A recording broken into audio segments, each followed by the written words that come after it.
Hello everyone, कैसे हैं आप सभी लोग। आई होप आप सभी लोग ठीक ही होंगे। तो हमने अपनी पिछली क्लास में पढ़ा था प्री हिस्ट्री, प्रोटो हिस्ट्री और हिस्टोरिकल बैकग्राउंड। आई होप आप सभी को ये मेरी पिछली क्लास समझ में आई थी। और हमने थोड़ा बहुत पैलियोलिथिक एज, मेसोलिथिक एज और नियोलिथिक एज के बारे में भी पढ़ा था। तो चलिए आज हम अपना दूसरा टॉपिक शुरू करते हैं, पैलियोलिथिक एज। आज हमारा दूसरा लेक्चर शुरू हो रहा है पैलियोलिथिक एज के रूप में। तो पैलियोलिथिक एज क्या है? Palaeolithic age 20 lakhs BCE to 10,000 BCE तक चला है। अब आप सोच रहे होंगे कि ये BCE क्या है। BCE का मतलब है बिफोर कॉमन इरा। जी हाँ, बिफोर कॉमन इरा मतलब जीसस क्राइस्ट के जन्म से पहले का समय। जीसस क्राइस्ट के जन्म से पहले का समय। तो पैलियोलिथिक एज क्या हुई? जीसस क्राइस्ट के जन्म से 20 लाख साल पहले का समय। मतलब जीसस क्राइस्ट के जन्म से 20 लाख पहले टू 10,000 साल पहले तक का समय। जी हाँ, और क्या क्या चेंजेस आ रही थी? तो हमारी अर्थ, तो उस समय हमारी जो अर्थ थी वो प्लीस्टोसीन टू होलोसीन की तरफ जा रही थी। तो प्लीस्टोसीन एज क्या थी? प्लीस्टोसीन एज आप जियोग्राफी में भी पढ़ोगे। प्लीस्टोसीन एज थी आइस एज। आइस एज का मतलब हमारी अर्थ पे बिल्कुल सिर्फ और सिर्फ बर्फ़, बर्फ़ मतलब ग्लेशियर्स। ग्लेशियर्स धीरे धीरे मेल्ट हो रहे थे और हमारी अर्थ जो है धीरे धीरे धीरे धीरे वार्म होने लगी। जैसे ही हमारी अर्थ धीरे धीरे वार्म होने लगी तो कई टाइप्स के फ्लोरा एंड फोना भी पाए गए। जैसे ही फ्लोरा एंड फोना पैदा हुए तो हम भी Homo habilis to Homo erectus to Homo sapiens की तरफ जाने लगे। तो होमो हेबिलस मैंने आपको बताया था कि चार पैर पर चलने वाला, और ब्रेन का जो विकास था वो सिर्फ 800 सीसी तक हुआ था। होमो इरेक्टस भी मैंने आपको बताया था 2 पैर पर चलने वाला, और होमो सेपियंस भी मैंने बताया था जो कि 2 पैर पर भी चलता है और जिसका ब्रेन भी बिल्कुल डेवलप्ड है, मतलब आज का मॉडर्न मैन। तो palaeolithic period could be divided to lower palaeolithic age, middle palaeolithic period और अपर पैलियोलिथिक पीरियड। इसके 3 टाइप्स हैं। चलिए अब हम पहली टाइप की ओर चलते हैं, lower Palaeolithic period. Lower Palaeolithic period जो कि 20 लाख साल पहले टू 5 लाख साल पहले तक, पहले मतलब जीसस क्राइस्ट के जन्म से पहले तक चला था। उस समय हम होमो एबिलस टू होमो इरेक्टस की तरफ जा रहे थे, और जो टूल्स थे हमारे, जैसे कि ये हम हैं Homo erectus, Homo habilis to Homo erectus, sorry एक मिनट, ये हम हैं, ये होमो हेबिलस टू होमो इरेक्टस की तरफ जा रहे हैं। और हमारा मेन काम था हंटिंग का, हंटिंग और गैदरिंग का। तो हंटिंग हम कैसे करते थे? ये एक पत्थर लिया बड़ा सा, और इसे, जैसे कि कोई भी जानवर है, जैसे कि हम जब छोटे थे तो ऐसे करके एक कुत्ता बनाते थे।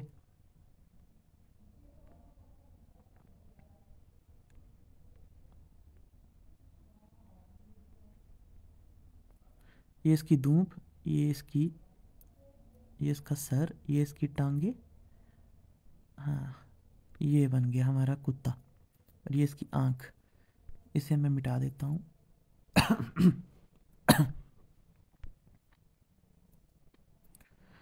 तो हम क्या करते थे कि ये जो स्टोन है इसे उठाते थे और किसी जानवर के सर पर दे देते थे, जिससे ये जानवर मरता था, और हम इस जानवर को बिल्कुल इंजॉय करके खाते थे। तो धीरे धीरे क्या हुआ, पहले हम ऐसा पत्थर यूज़ कर रहे थे, मतलब ये जो पत्थर है बिल्कुल गोल, ऐसा पत्थर यूज़ कर रहे थे। फिर हमने क्या किया,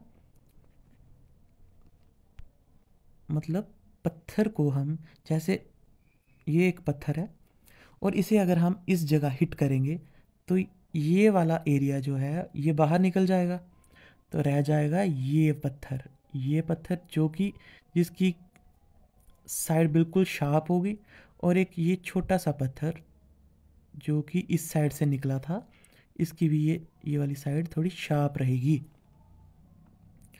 तो ये जो बड़ा पत्थर है जिसकी शार्प साइड है, इसे हम कहते थे कोर।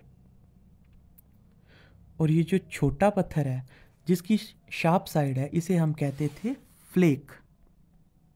FLAKE, flake.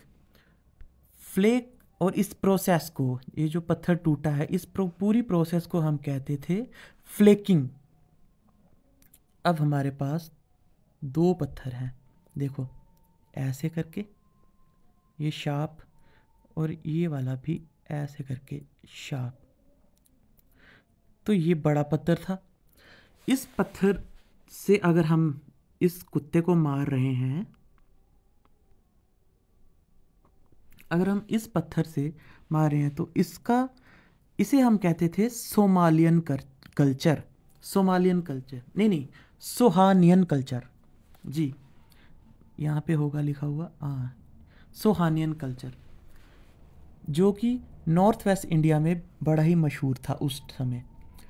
और अगर हम इस पत्थर से अगर हम इस जानवर को मार रहे हैं, तो इस कल्चर को कहते थे एक्यूलियन कल्चर। यहाँ पे लिखा होगा जी, ये एक्यूलियन कल्चर। ठीक है, समझ आ रहा है ना? तो उस समय जो टूल्स यूज़ करते थे, चॉपर्स, इसी को हम चॉपर्स कहेंगे। ये जो बड़ा पत्थर है, CHOPPER, चॉपर। और इसको ही अगर हम मान लो ये एक डंडा लगा दो और यहाँ पे बांध दो, तो इसे हम हैंड एक्स कहेंगे, हैंड एक्स। और ये जो छोटा पार्ट था, ये जो पूरा छोटा पार्ट निकला हुआ था जिसकी शार्प साइड थी, इसे हम क्लीवर्स कहते थे। VER, cleaver. ये सभी टूल्स हमें हंटिंग के काम आते थे, मतलब पीसीज भी करने पड़ते थे ना। जैसे कि हम हंट करेंगे किसी भी जानवर को, तो उसके फिर छोटे छोटे पीसीज भी करने पड़ते थे। तो इस चॉपर से भी हम उसके पीस करते थे, इस वीवर से भी हम उसके पीस करते थे।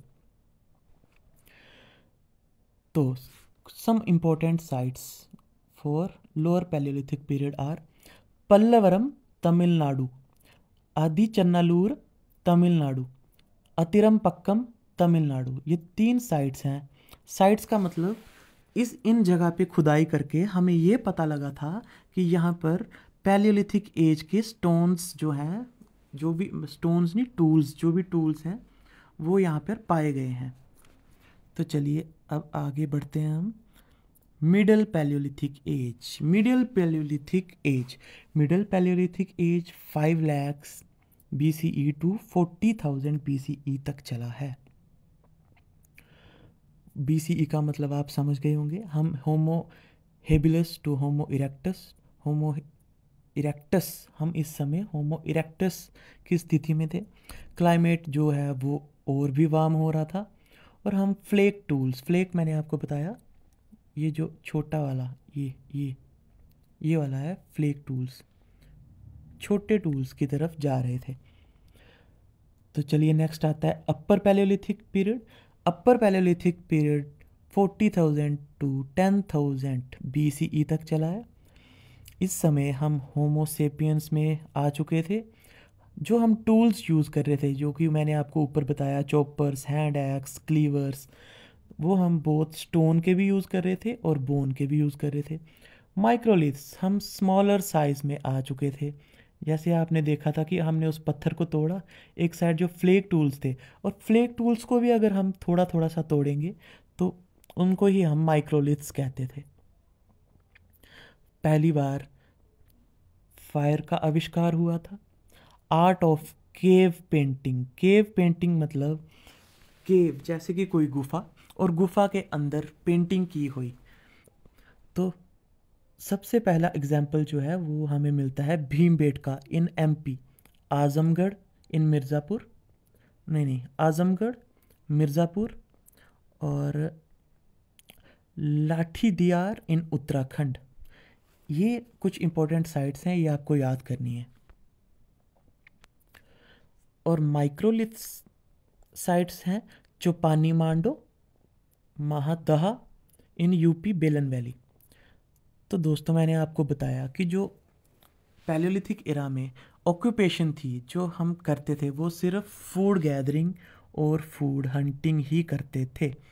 और हमारी सोसाइटी कैसी थी? सोसाइटी बिल्कुल बैंड सोसाइटी थी। बैंड सोसाइटी मतलब बिल्कुल कम लोग, 20 to 40 मेंबर्स होते थे।